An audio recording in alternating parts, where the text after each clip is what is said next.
কিছু মানুষ আছে কোরআন কারীমের মধ্যে বর্ণিত হয়েছে, রব্বানা আতিনা ফিদ দুনিয়া ওয়া মা লাহু ফিল আখিরাতি মিন খালাক, যে আল্লাহ আমাদেরকে যা দিবেন দুনিয়াতে দিয়ে দেন, আখিরাতে আমাদের প্রয়োজন নেই। আল্লাহ তাআলা বলে দিয়েছেন এই সমস্ত লোকদের আখিরাতে কোনো কি নেই, কোনো হিস্সা নেই, কোনো অংশ নেই, আখিরাতে কিছুই পাবে না। কিন্তু আমরা ঈমানদার, আমাদের বই থাকবে দুনিয়াতে দেন আর না দেন আখিরাতে আমাদেরকে মাহরুম করবেন না। রব্বানা আতিনা ফিদ দুনিয়া হাসানাহ ওয়া ফিল আখিরাতি হাসানাহ ওয়া কিনা আযাবান নার। দুনিয়াতে আপনি মোটামুটি দুনিয়ার জীবনটা কাটানোর তৌফিক দান করেন, এমন পেরেশানিতে ফেলাবেন না যাতে আমাদের ঈমান নিয়ে কি হয়, ঈমান ধরে রাখা কষ্ট হয়। কিন্তু আখিরাতে আমাদেরকে ক্ষতিগ্রস্ত করবেন না, বিপদগ্রস্ত করবেন না, এরকম দোয়া হবে আমাদের। দুনিয়াতে খাওয়া দাওয়া থাকা এগুলো অস্থায়ী, দুনিয়ার হায়াত অস্থায়ী, দুনিয়ার সবগুলো বিষয় অস্থায়ী। দিল আলহামদুলিল্লাহ, না দিলে সবর করবো,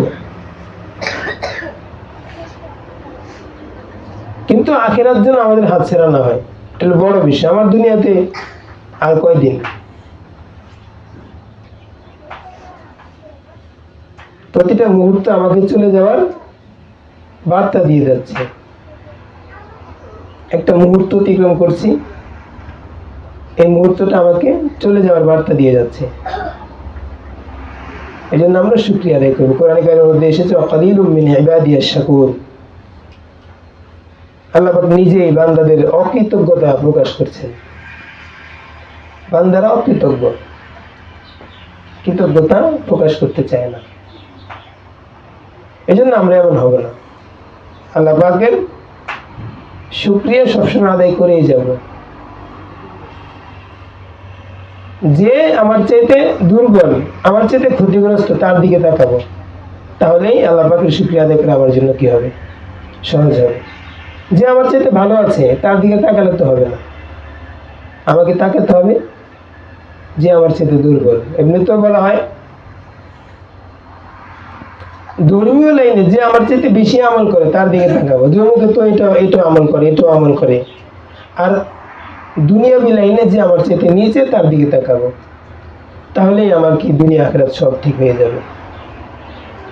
আল্লাহ পাক আমাদেরকে শুকর করার তৌফিক দান করেন। আল্লাহ রাসূল তাহাজ্জুদের নামাজ পড়তে পড়তে, নফল নামাজ পড়তে পড়তে পা ফুলে যেতেন,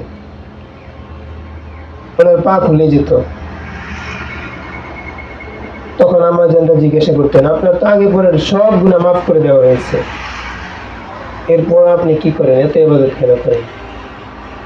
তখন বলেছেন আফালা আকুনু আবদান শাকুরা, আমি কি শুকরগুজার বান্দা হব না? এরকম বক্তব্য তিনারা দিয়ে গিয়েছেন। আল্লাহ পাকের নিয়ামতের প্রতি কৃতজ্ঞ ছিলেন, কৃতজ্ঞ বান্দা। আব্দ মানে তো গোলাম, বান্দা। আল্লাহ রাসূলকে আল্লাহ পাক আব্দ বলে সম্বোধন করেছেন, সুবহানাল্লাযী আসরা বিআবদিহি লাইলাম মিনাল মাসজিদিল হারাম। এই জন্য সবর শুকর এটা হচ্ছে মুমিনের দুই ডানার মতো। পাখির যেমন দুইটা ডানা থাকে, সে তার দুই ডানা দিয়ে উড়ে, যদি এক ডানা ভেঙে যায় এক ডানা দিয়ে সে উঠতে পারে না।